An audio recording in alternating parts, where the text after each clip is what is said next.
Son imágenes de la Junta Regional del Partido Popular celebrada esta misma tarde en Logroño y tras los excelentes resultados conseguidos el 28M. Una junta que ha contado con los candidatos de los 169 municipios a los que Gonzalo Capellán les ha agradecido el trabajo realizado. Ahí los vemos, municipios, muchos de ellos en los que ya se trabaja para lograr pactos, entre ellos las 6 cabeceras de comarca. Reunión en la que también ha estado la secretaria general del partido, Cuca Gamarra.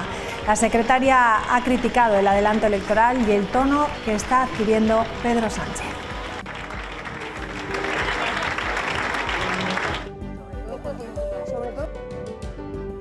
Lo que no va a asumir es que la responsabilidad de la derrota electoral que sufrió el Partido Socialista el domingo tiene un máximo responsable, y ese máximo responsable se llama Pedro Sánchez. Los españoles ya censuraron el domingo esta manera de ejercer el gobierno por parte de Pedro Sánchez, pero tendrán una nueva oportunidad el 23 de julio de hacerlo, de certificarlo y por tanto de pasar página. ¿Qué tal? Buenas noches. Reunión de la Junta Regional en un día además en el que Feijóo ha pedido a Vox que dé sus votos al Partido Popular para gobernar. La estrategia del partido es postergar los pactos hasta después del 23 de julio y no penalizar así las expectativas de esas elecciones. Hay que decir además que son unas elecciones marcadas, ya lo saben, en el calendario en pleno verano. ¿Sabemos realmente qué supone votar en estas fechas? Bueno, pues existen dos precedentes de elecciones veraniegas. Una en 1986 y otra más reciente, en 2016. En ambos casos, el porcentaje de participación fue muy positivo. Uno de los principales inconvenientes, eso sí, son las altas temperaturas, pero los expertos son positivos y confían en esta cita en las urnas. En el año 1986 nos situamos en torno al 74%, en el año 2016 en torno al 64-65%. Son tasas de participación relativamente buenas, sin llegar al 90 o al 100%, que sería lo deseable. Ojalá este año superemos ese 74% del año 1986. Sería toda una sorpresa y sin duda pues la fiesta auténtica de nuestra democracia, porque es la ciudadanía la que tiene que elegir quién gobierna el país en los próximos 4 años. Bueno, y hoy en la tertulia también hablaremos de algo que nos preocupa. Las mujeres víctimas de violencia machista han aumentado un 8% en 2022. En nuestro país, el año pasado fueron agredidas casi 33.000 mujeres. Andalucía, la Comunidad Valenciana y Madrid son los territorios con mayor número de casos, mientras que Melilla, La Rioja y Baleares registran los índices más altos por cada 1.000 mujeres. Lo vamos a ver gráficamente. Vemos que la tendencia es al alza en los últimos años, con un aumento, como hemos dicho, del 8% con respecto a 2021. La tendencia, por lo tanto lo ven, sigue en aumento. Por edades, las mujeres que más lo sufren tienen edades comprendidas entre los 25 y los 45 años. Y en el mapa de nuestro país vemos la incidencia por comunidades. El año pasado en nuestra comunidad se contabilizaron 367 víctimas a las que se le otorgaron órdenes de protección o medidas cautelares. Eso significa que casi 3 riojanas de cada 1.000 sufren en La Rioja agresiones machistas. La región está a la cabeza de España en la tasa de mujeres víctimas de violencia de género de 14 años en adelante. Solo nos supera Melilla y con un 1,1 punto por encima de la media. Los expertos, eso sí, aseguran que son las más protegidas, las riojanas. Y en unos instantes vamos a hablar también de esto. El clúster de constructores ha iniciado la campaña Ahora o Nunca, una campaña con la que quieren informar sobre cómo obtener ayudas para la rehabilitación de viviendas o edificios que pueden suponer hasta el 80% de la actuación y hasta 18.800 euros por vivienda. Alrededor de 155.000 viviendas en nuestra comunidad son susceptibles de recibir estas ayudas construidas antes del año 2000.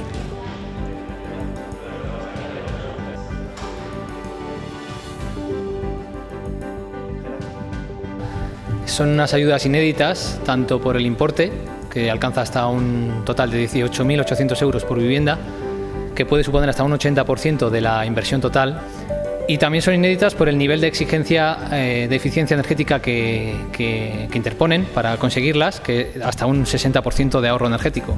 Son dos tipos de ayudas específicas para comunidades de propietarios o particulares de vivienda. y esos dos tipos de ayudas además son compatibles, es decir, con nuestra comunidad de vecinos podemos actuar de manera integral, rehabilitando fachada, cubierta o haciendo incluso cambios de instalaciones térmicas, y luego particularmente podemos también cambiar las ventanas y que sean compatibles.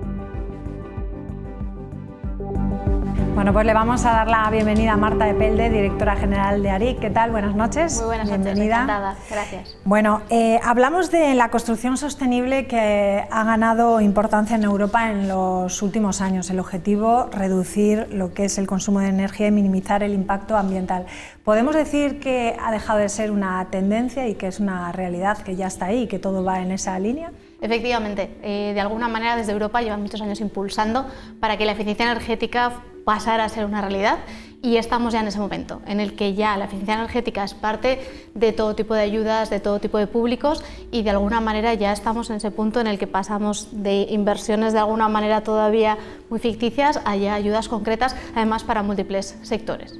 Y estamos hablando de sectores, enseguida conocemos cuáles son, pero no hablamos solo de construcciones nuevas, ¿no? Que esto es importante. Eso es, precisamente una de las estrategias que tomó Europa para hacer frente al daño que hizo la pandemia fue intentar buscar aquellos nichos donde el empleo y la mejora pudiera ser especialmente significativa. De ahí que pusiera un enfoque muy amplio en el tema de la rehabilitación energética, porque tiene un doble prisma. Por un lado, tenemos obviamente la cantidad de empleo que hacemos y que promovemos por todo ese parque edificado que todavía está muy obsoleto y desde luego energéticamente no actualizado, y además tiene el segundo prisma, que es que mejoramos la calidad de vida de las personas porque mejoramos sus hogares.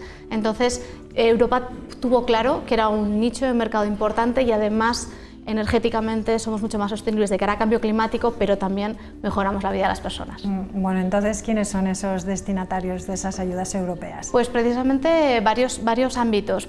Quizá las que más se están escuchando son las que están destinadas a propietarios y comunidades de vecinos, que son ayudas destinadas a rehabilitar energéticamente un edificio de vecinos, es decir, podemos aislar la fachada, aislar la cubierta, cambiar las ventanas, cambiar también las instalaciones térmicas, y también podemos hacer actuaciones particulares como cambios de ventanas o cambios de instalaciones térmicas y combinar ambas ayudas. Pero nosotros desde el clúster de la construcción de La Rioja, ARIC, hemos querido un poco trasladar en la campaña que también hay más sectores y sobre todo también empresas que son destinatarias de estas ayudas. Entonces tenemos también directamente ayudas destinadas a instalaciones agropecuarias y comunidades de regantes, de manera que también hay mejora energética en sus tipos de instalaciones.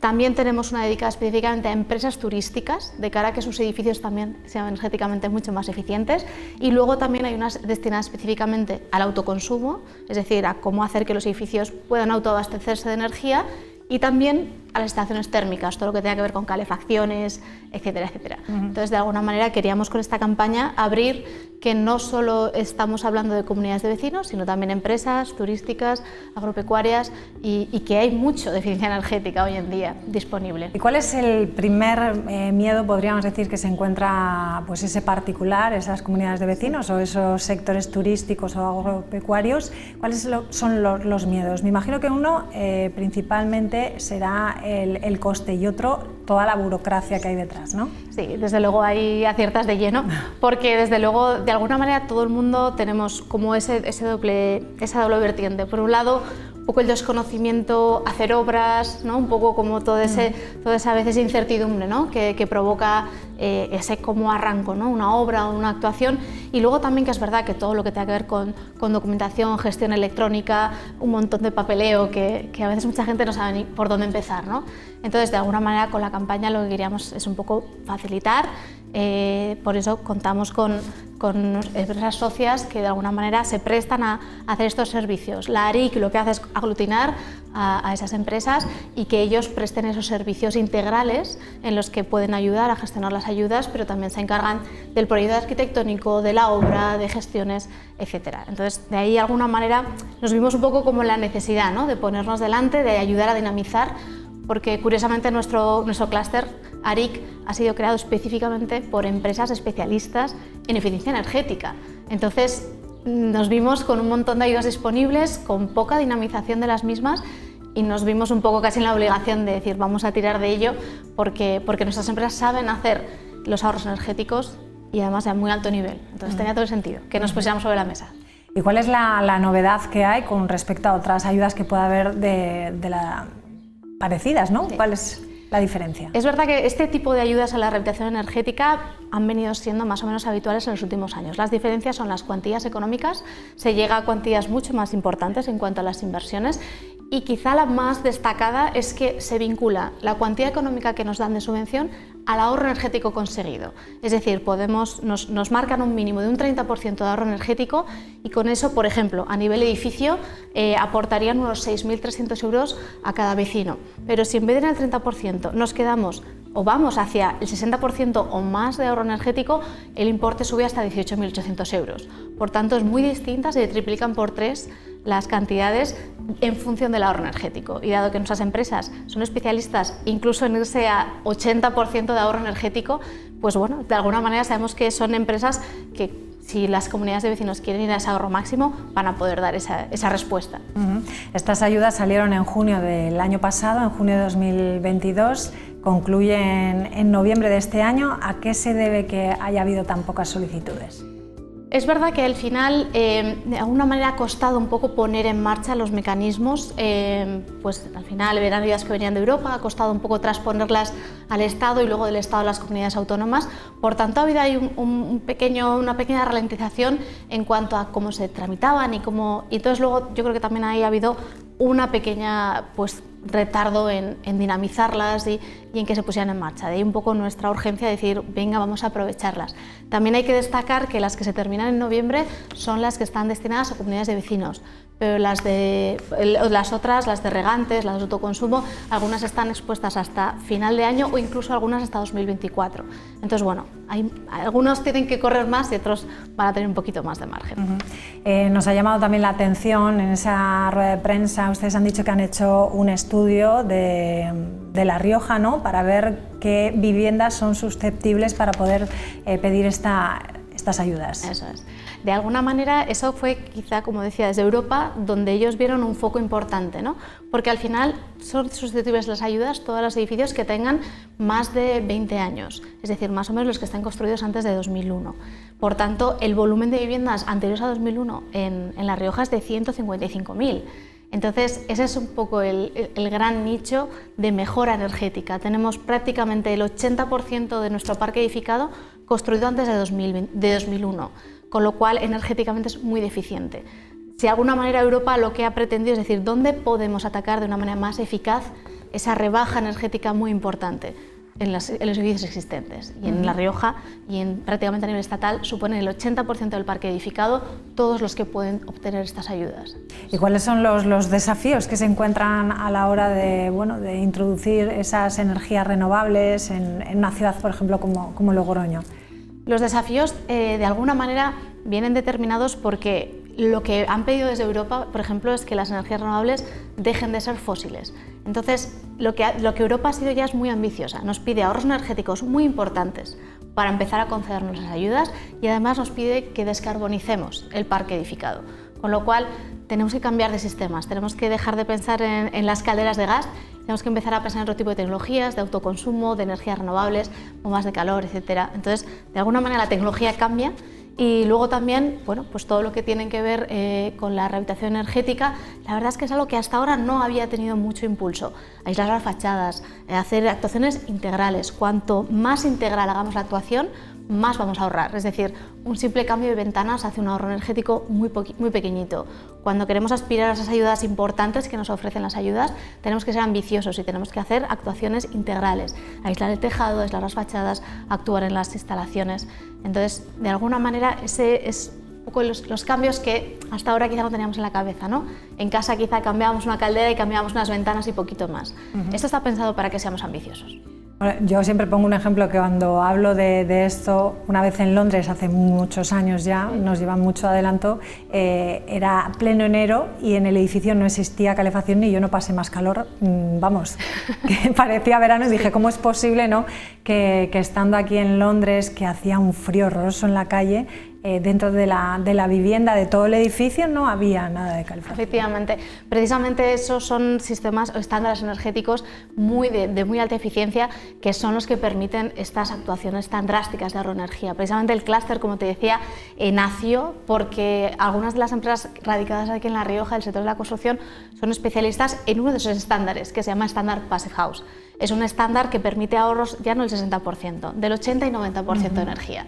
Entonces, claro, a veces, como suelo decir, ¿no? Cuando vienen a mí a consultarme, ¿no? De, oye, ¿tú crees que se puede llegar a estos ahorros? Digo, por supuesto que se puede. Lo que quizá ha faltado es ese conocimiento de que era posible. Pero nuestras empresas son expertas en Passive House, saben hacer eso, saben hacer ahorros drásticos de energía. En rehabilitación hay ejemplos de, insisto, hasta el 90% de ahorro en calefacción, y sobre todo tiene una derivada muy importante, el gran confort que tienen esos edificios. Son edificios que no tienen fugas de aire, que no tienen humedades. Todo de madera por dentro también, ¿eh? Bueno, eso también se puede hacer, pero no es exclusivo del sistema constructivo. Todos los edificios que tenemos aquí y los materiales que tenemos aquí son válidos para hacer esos ahorros energéticos importantes, y es otra manera de construir. Entonces, de alguna manera, tenemos el conocimiento, tenemos las empresas, tenemos los materiales incluso, porque también hay empresas de materiales que tienen ese tipo de materiales de altas prestaciones. Quizá lo que nos faltaba era un poco divulgarlo y ponerlo sobre la mesa y decir, sabemos hacerlo. Y en las explotaciones ganaderas, ¿qué ejemplos podemos dar?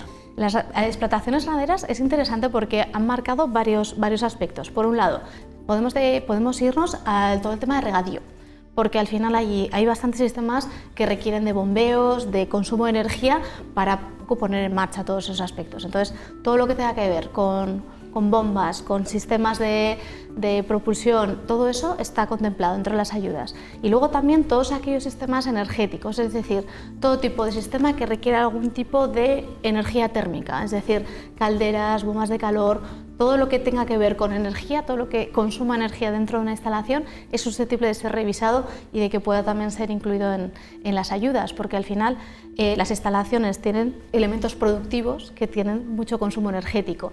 Y en concreto también, por ejemplo, en las ayudas de agropecuaria incluyen también los edificios. O sea, al final los edificios, si son edificios que requieren de climatización para mantener las condiciones necesarias para la producción, también están incluidos las mejoras, esas instalaciones. Entonces, la verdad es que pues, abarca bastante más de lo que parece las ayudas de eficiencia energética que están disponibles en La Rioja.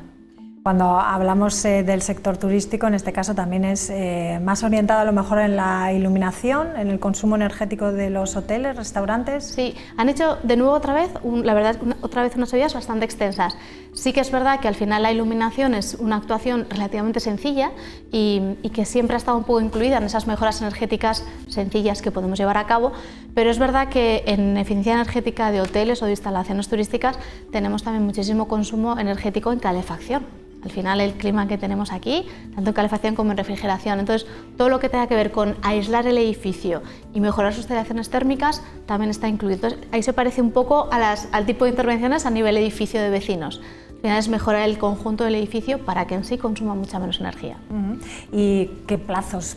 Ya para terminar, ¿qué plazos se piden estas ayudas? Sí. ¿Qué plazo de ejecución hay en todas estas intervenciones? En muchas de ellas el plazo es para junio de 2026. De alguna manera estamos ahora con esos plazos un poco ajustados de solicitar las ayudas, pero luego más o menos los plazos coinciden, algunas con distintos momentos, pero más o menos todas coinciden en junio de 2026 como fecha de final de ejecución y de justificación de las ayudas solicitadas.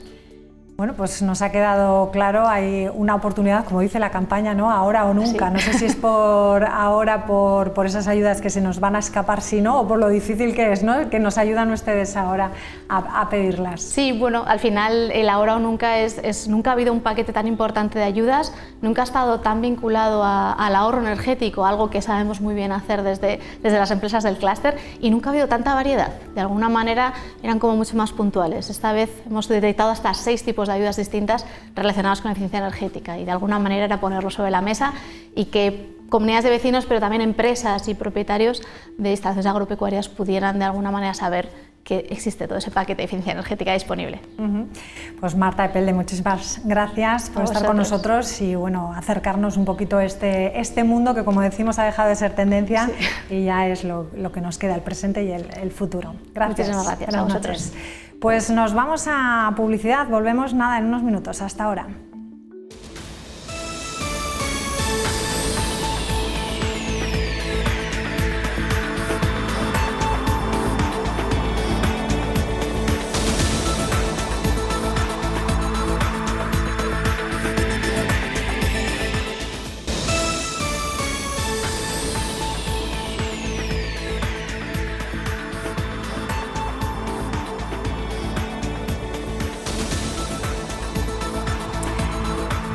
Bueno, pues vamos a dar ya saludo a la mesa. Paco Martín Llosa, ¿qué tal? Muy buenas noches. Esther Herranz, ¿qué tal? Buenas noches. Buenas noches. Enhorabuena.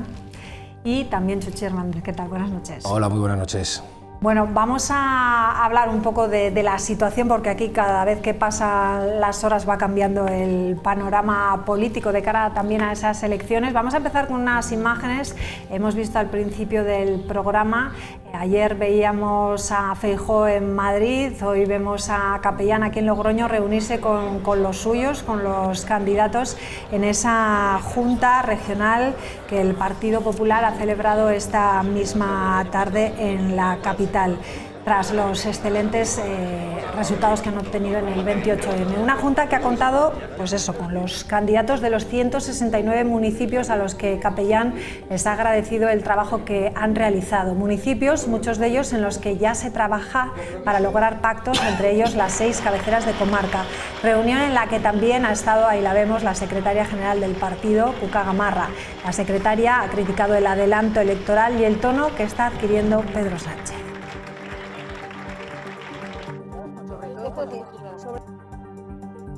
Lo que no va a asumir es que la responsabilidad de la derrota electoral que sufrió el Partido Socialista el domingo tiene un máximo responsable, y ese máximo responsable se llama Pedro Sánchez. Los españoles ya censuraron el domingo esta manera de ejercer el gobierno por parte de Pedro Sánchez, pero tendrán una nueva oportunidad el 23 de julio de hacerlo, de certificarlo y por tanto de pasar página. Bueno, pues yo pregunto a la mesa, ¿qué opinión tenéis también de ese adelanto de las elecciones? Esther, empiezo contigo. ¿Qué te ha parecido a ti personalmente? Fue una sorpresa bastante grande, porque yo era de quienes pensaban que Sánchez aguantaría en la Moncloa hasta el final de la legislatura, y cuál no sería la sorpresa, ¿no?, cuando se produjo este anuncio. La verdad es que no nos dejó disfrutar mucho de la victoria electoral, porque fue el mismo lunes en el que nos encontramos con esta situación, que yo creo que se debe a que él no quiso dejar críticas en su partido. Creo sinceramente que lo que ha hecho ha sido una huida hacia adelante. Paco, una primera cuanto antes mejor. Yo creo que es lo que ha hecho Sánchez. ¿Qué más daba ahora que en diciembre? Yo creo que además, es verdad, con esta manera le quita la victoria, el sabor de champán a los candidatos del Partido Popular a las municipales y autonómicas. Y evita las críticas. Y, sobre todo, evita que haya cuchillos en su propio partido. A mí me parece que está bien. Y además ya ha habido elecciones que se han hecho en verano, ¿eh?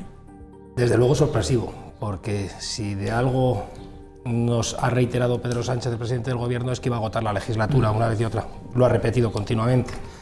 Pero me imagino que a raíz de los resultados de las últimas elecciones, pues sus asesores habrán estimado que la estrategia oportuna es adelantar las elecciones al mes de julio. Sí. Habrán estimado que es lo mejor para ellos y es lo que habrán hecho, digo yo. No son las primeras que hacen en verano, lo hemos comentado también antes, ¿no? Ha habido dos veces que se han hecho en verano también. Y además, por cierto, la participación fue muy alta, por encima del 80%. O sea, el temor de que la gente se quede en la playa panza arriba y no vaya a votar, o aproveche el voto por correo, fue una votación muy alta de participación.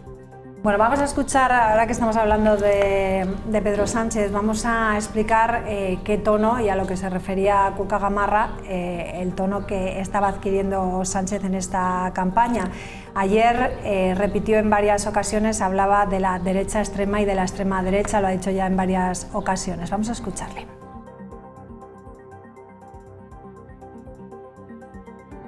Y España debe decidir qué dirección toma. Hay que clarificar si los españoles y españolas quieren seguir políticas de ampliación de derechos o quieren derogar esos derechos tal y como clama la coalición de la derecha extrema y la extrema derecha. Hay que saber si los españoles y españolas quieren que al frente del gobierno esté una fuerza socialdemócrata comprometida con Europa, o un tándem de derechas extremas que copian a la limón, como hemos visto este pasado 28 de mayo, los métodos y las proclamas que hemos visto en Washington, en Budapest o en Brasilia. Bueno, ¿qué os parece?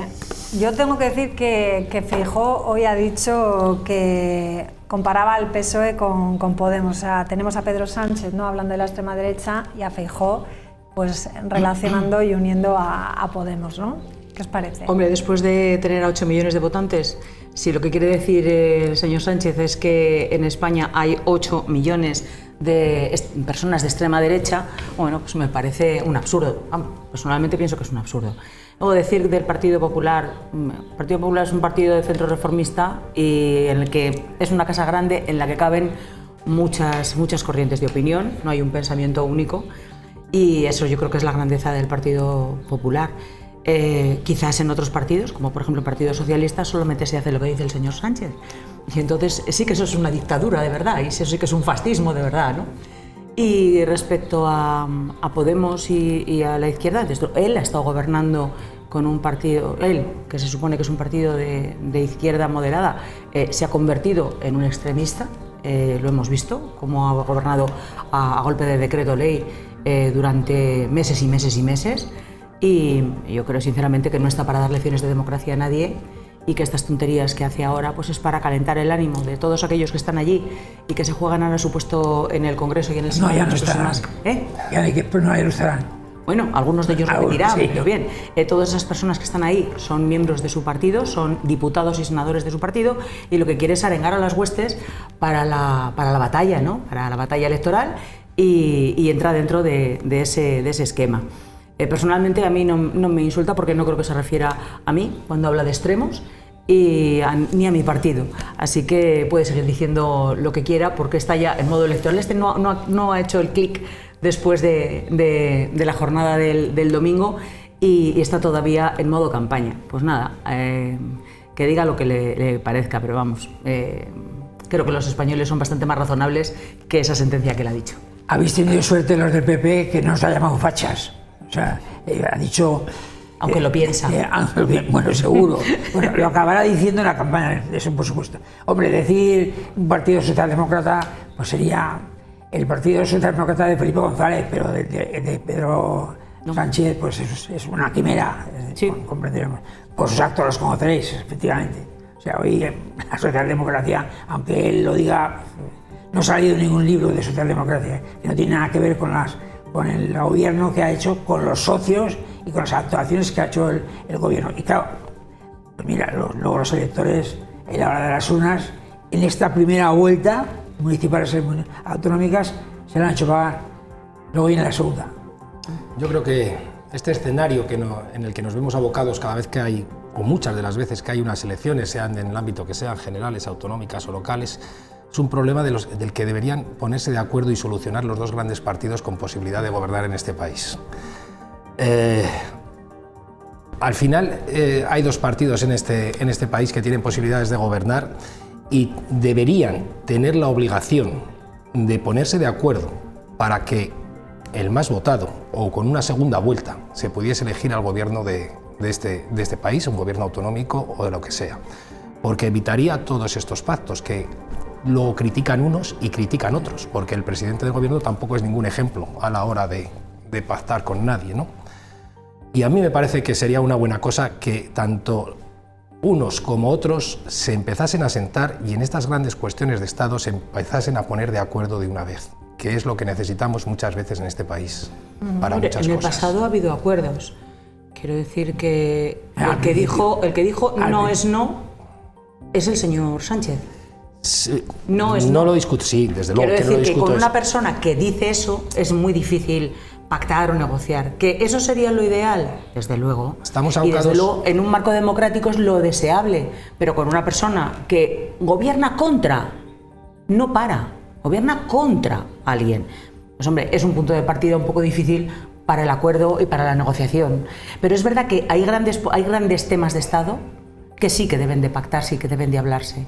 Por ejemplo, pues hay cosas como, por ejemplo, reformas constitucionales, o hay asuntos... Leyes de educación, por ejemplo, a ver si conseguimos tener una ley de educación duradera en el tiempo que dé estabilidad en este país. He de recordaros que, siendo ministra de Educación, Pilar del Castillo sacó adelante una ley negociada capítulo a capítulo, artículo por artículo, con los responsables de la Comisión de Educación del Congreso de aquel entonces, incluido el Partido Socialista, que se llegó a un acuerdo y que nada más perder las elecciones, o sea, bueno, y la entrada del Partido Socialista se derogó.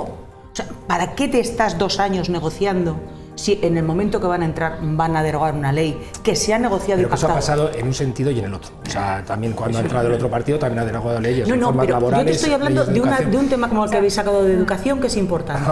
Y aquel fue el ejemplo clarísimo de qué sirve negociar si el de enfrente no tiene palabra. Bueno, pero para eso lo que hay que pedir es unos pactos y unos acuerdos. Y no se alcanzan pactos y acuerdos si no se sientan a hablar. Y es evidente que en este país hay 2 partidos con posibilidad de gobierno. No hay más. Todos estos escenarios de pactos, de que si yo pacto con unos, que si tú vas a pactar con otros, que si eres extremista de derechas o extremista de izquierdas, se evitarían. Pero si se pueden evitar perfectamente. ¿Gobierna el partido más votado o vamos a una segunda vuelta entre los 2 partidos más votados? Pero para eso hay que cambiar la ley electoral. Bueno, pues vamos a sentarnos a negociar. Vamos a alcanzar acuerdos.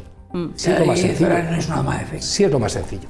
No, es una ley, una ley orgánica. Uno de los problemas más graves que tenemos en este país, que los 2 principales partidos no sean capaces de ponerse de acuerdo prácticamente nada más que para subirse el sueldo. Ni tampoco. Paco, ¿qué ibas a añadir? No, digo que estamos ya hablando de una quimera. Es decir, que el Partido Popular y el Partido Socialista se van a unir.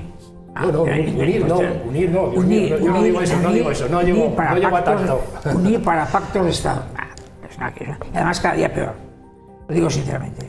Bueno, ¿y qué os parece la estrategia de Feijóo, que ha dicho que ha pedido a Vox que le dé sus votos y que lleguen a los pactos después del 23J para que las expectativas que tienen en las elecciones no se vengan abajo? Ya. Bueno, pues ojalá Vox esté de acuerdo y apoye a los gobiernos del Partido Popular que se presentan ahora, o sea, quiero decir, a los electos que tienen más posibilidades y que han sido más apoyados. Yo espero que así sea. Me parecería lo razonable que así fuera, ¿no? Bueno, vamos a esperar, ¿no? Pero de gratis no creo, ¿eh? No seas ingenua. Bueno, Vox no va a dar nada. No, te digo, a ver, Paco, de verdad, no me insultes, no me llames ingenua. Yo te digo que ojalá Vox diga que sí. Ya sé que no va a ser gratis, entre otras cosas porque el señor Abascal lo dijo en campaña electoral, que no habría nada gratis. Quiero decir que todos hemos leído la prensa y sabemos perfectamente lo que hay. Pero sí que es verdad que es una generosidad, pero digo que es una generosidad, o sea, que sería una generosidad hacerlo de esa manera y me parecería una cosa, o sea, decir, no solamente razonable, sino de agradecer. Otra cosa es que lo deciden hacer o no. Que lo que hace falta es que lo que conteste el señor Abascal, ¿no? Ningún partido de los minoritarios hace nada con un partido mayoritario gratis. Ninguno. Tampoco los mayoritarios. Mayoritarios tampoco, pero vamos, ninguno. Pero bueno, dentro de la negociación normal en política. Regionalistas de extrema izquierda o de extrema derecha. Ninguno hace nada gratis. O sea que algo le va a pedir. Pero bueno, por la parte del señor Feijóo, pues ya se está viendo cómo le van a atacar desde el Partido Socialista, pues es la que le queda, si es que no le queda otra. Bueno, de todas maneras, perdona. Sí, te digo, de todas maneras, no sé, estoy recordando ahora el vídeo que salió el lunes, nada más convocar las elecciones, fue genial ver, por poco vemos a los tercios de Flandes, haciendo historia y larga historia. Y hablando de historia, todo el mundo tiene historia, quiere decir que... Y ha faltado el barco, ha faltado el barco. No, había. En el vídeo... Sí, estaban imágenes. El barco también salió. Había imágenes. Había imágenes. En cualquier caso, quiero decir que, pues bueno, que es que están en modo campaña electoral. Sí, que no ha empezado la campaña, pero ellos no han dejado de estarlo. Totalmente. Bueno, vamos a un dato curioso que queremos ofrecerles. No sé si les interesa saber cuánto dinero reciben los partidos políticos por cada escaño que consigan en las próximas elecciones generales del 23 de julio. Por cada diputado o senador van a percibir casi 21.170 euros. En el caso de las autonómicas del pasado domingo, la subvención de cada gobierno autonómico varía. El riojano, por ejemplo, gastará unos 450.000 euros en sus 33 diputados. Con casi 22.500 euros, Canarias es la comunidad que mayor subvención dará a los partidos políticos por cada escaño obtenido el 28 de mayo. En el lado opuesto se encuentra Cantabria con 11.200 y muy cerca de ella La Rioja, que abonará 13.650 euros por cada uno de los 33 diputados que conforma el gobierno regional. Según los resultados obtenidos el pasado domingo, el Partido Popular, con 17 diputados, recibirá 232.000 euros, el socialista 164.000 y Vox, que entra por primera vez en la Cámara Legislativa, 27.300 euros, igual que Podemos, Izquierda Unida. Además, cada formación percibirá 1,08 € por cada voto útil depositado por los riojanos el 28 de mayo. En las próximas elecciones generales del 23 de julio, el precio por escaño será muy superior al autonómico, rozando los 21.200 euros y los 81 céntimos por cada voto que sirva para conseguir representación en el Congreso y 32 en el Senado. Bueno, ¿qué os parece? ¿No hay cambio? Todos sabemos que los partidos viven de las subvenciones del Estado, como los sindicatos y la patronal. Totalmente desacuerdo, Paco. Algunos sindicatos vivirán de las subvenciones del Estado, otros podríamos vivir perfectamente sin las subvenciones que dan el Estado, ¿vale? O sea, que eso a nosotros no nos hacen falta las subvenciones del Estado para poder seguir abiertos. Otros estoy seguro de que cerrarían. Pues vamos a ver qué pasa mañana, ¿no? Con Izquierda Unida, si va a perder, y eso sí, mañana a las 8 de la mañana comienza el recuento de esos votos 1500. cera, 1.500 votos. ¿1.500 han votado? ¿Sí? Son los votos, los posibles votos. Son cerca de los 1.800. Cerca de 1.800 son los extranjeros que viven fuera. Ya votado, tienen 1.500. No, los extranjeros no. 1.500 no, tienen. Los, sí, perdón, los españoles riojanos que tienen derecho a voto. Eso. Me habéis entendido, creo que me habéis entendido. Entonces, mañana, ¿qué va a pasar? Es muy difícil, ¿eh? Difícil. Yo creo que Izquierda Unida pierda. Yo he tenido curiosidad por leer las anteriores, puede cambiar, puede cambiar ahora, pero en todas ellas ha sacado más del 5% en el voto extranjero, Izquierda Unida. Pero es un margen tan estrecho y visto la tendencia que ha habido estas últimas elecciones, al ser tan poco, es que son poquitos votos, pero fíjate, no es nada. Ni siquiera en las elecciones de 2011, donde hubo un alluvión parecido a este, no lograron pasar. Sí. Pero bueno, el cambio de tendencia de unos partidos y otros. Hablamos de ¿Cuánto se puede tardar en eso? ¿Cuánto puede tardar? No, poquísimo, además, poquísimo, 1.500 votos. 1.500 papeletas para saberse. Hoy, mañana mismo tiene que saberse. Mañana. Sí, no, me refería que es media hora, una hora.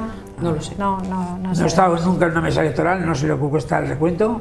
Yo sí, pero yo he estado en muchas mesas electorales, pero como interventor y como presidenta de mesa también me ha tocado estar. Y, hombre, lo que pasa, en lo que más se lleva es en el rellenar todas las actas. Por eso digo. Eso es, porque realmente el recuento pues se puede hacer perfectamente de 500 o de 600 votantes, pues te puede costar, no sé, unos 20 minutos, porque hay que abrir sobre por sobre y demás. Pues ponle que con 40 minutos se puedan hacer, o 3/4 de hora. Pero claro, luego hay que rellenar todas las actas. Será un poco más costoso porque vendrá un sobre dentro de otro, ¿no? Porque será igual que un voto. Bueno, si es como el voto por correo. Como el voto por correo, viene un sobre con una certificación censal y luego las papeletas correspondientes y hay que meterlas en una urna. Quiero decir, es más la parafernalia que luego lo que cuesta realmente el escrutinio. Y luego, por supuesto, como ya digo, rellenar actas y rellenar toda la serie de documentación que se exige para una mesa electoral. Bueno, pues mañana también se decidirá en San Asensio, que también están ahí empatados, ¿no? Sí, no, es muy divertido, claro, es muy divertido. Pero a ver, explícame eso, ¿cómo va a ser? O sea, mañana van a la Junta Local en Haro, ¿no? Porque la tienen allí, la Junta Local. No sé si hay algún votante. ¿Hay algún votante del CERA que vote en San Asensio? O sea, que sea de San Asensio, no. No lo sabemos. Vamos a ver, la idea de la Cara de Cruz, quiero recordar que hubo una vez, hace unos 30 años, que jugaba España una eliminatoria con Turquía de la Copa del Mundo y después de los penaltis jugaron a Cara de Cruz y perdimos. Ganó Turquía. Eso sí que es una faena, ¿verdad? O sea, mañana me estás diciendo que no, porque los CERA solamente tienen voto en las autonómicas. Te pregunta quién va a ser Turquía. ¿Quién va a ser en este caso Turquía? Habéis visto qué nervios, ¿no? Bueno, pues lo vamos a dejar aquí mañana, por lo tanto, como digo yo, pues eso, más novedades. Mañana muchas, ¿no? Mañana San Asensio y San Asensio, el voto del exterior. Exactamente. No sé, no hay de momento nada más. Nada más, bueno, pero como esto es, como decía yo, cada hora que pasa hay novedades nuevas, Ciudadanos, por ejemplo, que desaparecía o no se va a presentar a las elecciones, aquí han dejado un plazo para decirlo, ¿no? Pero vamos, se supone ¿Vosotros que van a creéis seguir. que llegarán a las elecciones europeas a presentarse? No. ¿Cómo? ¿Pero cómo? Como es circunscripción nacional, ahí tienen una posibilidad. ¿Y el dinero de dónde sale? Ahí, por eso os pregunto si creéis que lo harán o no. Yo creo que han hecho muy bien con no ir a las elecciones generales. Sí. Hasta ahora han tenido escaños y votos, pero ahora eso... Y la presidencia europea no está en peligro, ¿no? A ver, la presidencia continúa, está diseñada por el gobierno saliente ahora y si hay cambio, como yo espero, por ejemplo, que haya cambio en la presidencia del gobierno y cambio en el gobierno, cada ministerio nuevo se hace cargo de la parte que le corresponde y todo continúa igual. Quiero decir, en las reuniones eso es una persona por otra. De todas formas, tampoco, como hay presidente del Consejo, una persona que ya no es del rotatorio, tampoco se nota tanta...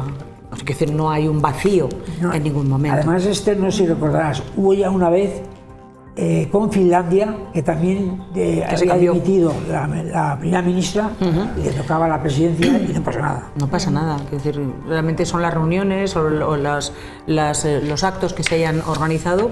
Pues, en Logroño el 2021 viene la Comisión de Educación y Justicia. ¿El 2021 de? De julio. De julio. Ah, pues entonces nos pilla en plena jornada electoral. Sí, también hay otros actos importantes en esa fecha también, previos. Bueno, a lo mejor en un caso de esos, en ese caso, puede que a lo mejor se retrase o se cambie. Podría ser. Porque claro, en plena jornada de reflexión parece un poco raro, ¿no? Sí, ya veremos. Bueno, lo dejamos aquí, señores y señoras. Muchísimas gracias. Buenas noches. Y les dejamos a ustedes ya con Qué Vida. Descansen, buen fin de semana, porque nosotros nos vemos el próximo lunes. Adiós.